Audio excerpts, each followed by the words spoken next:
Aujourd'hui, nous allons découvrir le moniteur Jlink F32FR1K de 32 pouces en Full HD. Ce modèle est disponible sur Amazon pour environ 200 € représentant un très bon rapport qualité-prix. Dans cette vidéo, nous allons découvrir ensemble ses qualités et ses défauts. En termes de design, c'est un modèle plutôt léger et minimaliste. Sa construction est robuste et il semble plus durable que certains modèles phares. Il est livré avec un pied en métal, qui semble solide. Mais nous avons tout de suite constaté l'absence d'un système de gestion des câbles. Cela peut être un peu gênant pour garder votre espace de travail organisé.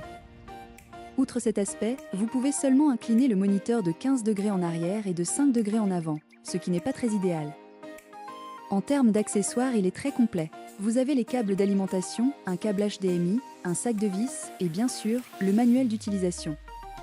Il faut avouer honnêtement que la configuration du Jlink F32FR1K est un peu plus compliquée que celle de certains autres moniteurs. En fait, il faut d'abord retirer le couvercle en plastique à l'arrière pour installer le pied. Une fois le pied fixé, il suffit de brancher le câble d'alimentation et le câble HDMI, et le tour est joué. Passons aux spécifications. Pour vous donner une idée des chiffres, ce moniteur de 32 pouces utilise un écran VA avec une résolution maximale de 1080p à 60 Hz. Il offre un bon rapport de contraste de 4000:1 et couvre 104% de l'espace colorimétrique Adobe RGB, idéal pour des images éclatantes. La luminosité maximale atteint 300 nits et il prend en charge l'HDR. Donc si vous êtes un gamer, autant dire qu'elle dispose de l'essentiel. Cependant, son temps de réponse de 4,2 millisecondes n'est pas idéal pour les joueurs professionnels. Donc si vous êtes un gamer acharné, il vaut mieux vous pencher vers un modèle IPS. En termes d'utilisation, le Jlink F32FR1K est parfait pour le travail. Les documents et les feuilles de calcul s'affichent clairement, et les modes de protection des yeux, comme le mode faible en lumière bleue, sont très appréciables pour de longues heures de travail. Pour les jeux, en essayant de le connecter à une PS5, les graphismes sont agréables, mais n'oubliez pas d'activer l'HDR pour une meilleure qualité d'image. Pour conclure, il fonctionne bien pour le gaming occasionnel, mais pour les jeux compétitifs, honnêtement les spécifications sont un peu limitées.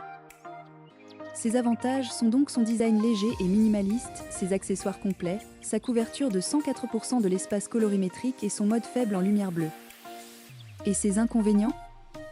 Il ne dispose pas de système de gestion des câbles et son temps de réponse de 4,2 millisecondes. C'est tout pour cet écran incurvé bureautique. Vous avez dans le tableau suivant un résumé des caractéristiques de cette dernière. J'espère que ce test vous aura aidé dans votre choix. N'hésitez pas à me dire dans les commentaires ce que vous en avez pensé et à poser toutes vos questions. Ça fait toujours grand plaisir d'avoir un retour.